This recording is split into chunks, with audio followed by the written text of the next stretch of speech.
পাথরের এই মূর্তিটি একসময় মাটির গভীরে চাপা পড়েছিল। শত শত বছর আগে একদিন এক সন্ন্যাসীর স্বপ্নে দেখা দেন পাথরের এই মাধব মূর্তি। স্বপ্নে তিনি আদেশ পান মাটি খুঁড়ে মূর্তিটিকে উদ্ধার করতে হবে। সন্ন্যাসী সেই আদেশ মেনেই খনন শুরু করেন এবং বিস্ময়করভাবে আবিষ্কার হয় প্রাচীন এই অলৌকিক মূর্তি। এমনটাই বিশ্বাস স্থানীয়দের। এরপর থেকেই শুরু হয় পূজা অর্চনা, যা চলে আসছে শত শত বছর ধরে। আবার কারো কারো মতে 2500 বছরের পুরনো। গাজীপুরের শাকাশ্বর গ্রামে প্রাচীন মাধব মূর্তি নিয়ে যে অলৌকিক কাহিনী প্রচলিত তা রীতিমতো গা শিউরে ওঠার মতো। স্থানীয়দের বিশ্বাস, এই মূর্তিকে অবিশ্বাস করলে বা অসম্মান করলে জীবনে নেমে আসে ভয়ঙ্কর অমঙ্গল।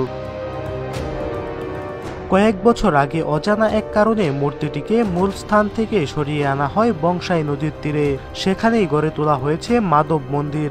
এখানেই শত শত ভক্ত মনোবাসনা পূরণের আশায় জল ও দুধ ঢালেন মাধবের মাথায়। যমুনা ইলেকট্রনিক্স ঈদে ডাবল খুশি অফার সিজন 3, যে কোনো পণ্য কিনলেই পাচ্ছেন নিশ্চিত ঈদ উপহার। মন্দিরের পরিচালক জানায়, এই মূর্তির মাথায় জল বা দুধ ঢালে মনের বাসনা পূরণ হয়, আর কেউ যদি অসম্মান করে তাহলে তার জীবনে নেমে আসে ঘোর অভিশাপ। এমনই এক ঘটনা ঘটেছিল রংপুরের এক কাঠমিস্ত্রির সঙ্গে। এটা যে যে মনের বাসনা বলে তাই পূরণ হয় আর কি।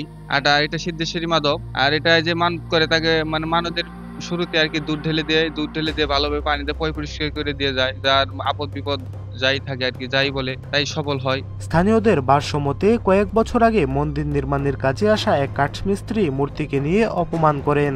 এরপরই সে বাকরুদ্ধ হয়ে যায়। প্রচন্ড যন্ত্রণা ভোগ করার পর তিনি মূর্তির কাছে ক্ষমা চান। আমাকে এখানে এক মিস্ত্রি আসিল, সে কাপড় দিয়া মাধবকে বাড়ি দিল। বাড়ি দেওয়ার সাথে সাথে তার বুকে একটা থাবল লাগলো। পরে আরেকটা বাড়ি দিয়েও সে আরেকটা থাবর দিল। 3টা বাড়ি দেওয়ার পরে সে ঘরে ধরে বাইরে আর কথা বলতে পারে না। তারপরে একজনের কাছে বললো বলে আমি এই ঘটনা করছি। তাড়াতাড়ি মাধব গড়াই সে গোর পাইরা টিকের পাইরা বাইরে যাওয়ার সাথে সাথে সে অনেক সুস্থ ফিরে আসে। এই মূর্তি চুরি করার চেষ্টাও হয়েছিল, কিন্তু যে দলটি চুরি করতে এসেছিল তাদের অধিকাংশই সেই রাতেই অজানা এক রোগে আক্রান্ত হয়। কেউ হয়ে যায় বাকরুদ্ধ, কেউ বা মানসিক ভারসাম্য হারায়। এমন ঘটনায় আতঙ্ক ছড়িয়ে পড়ে পুরো এলাকায়। আল সাদি, ইত্তেফাক, গাজীপুর।